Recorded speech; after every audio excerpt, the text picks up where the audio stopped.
ازيكم عاملين ايه؟ والله بصوا، انا النهارده قلت كده استعيد ذكرياتي وانزل التجاري والحميدي بتاع بورسعيد.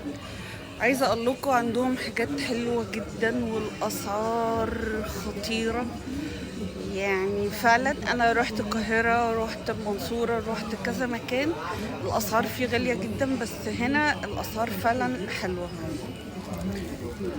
يعني فعلا عندهم حاجات جميلة، وفي برضو مستورد. وفي البضاعة كتير. يعني انت مش هتلاقي سوق في اي مكان فيه كمية البضاعة والتشكيل ده. فبجد يعني عندهم حاجات من كل حاجة. يعني بصوا، ملابس بقى، مفروشات، ملابس بيت، خروج، حتى لو مصري. بس في السوق موجودة. يعني التنوع.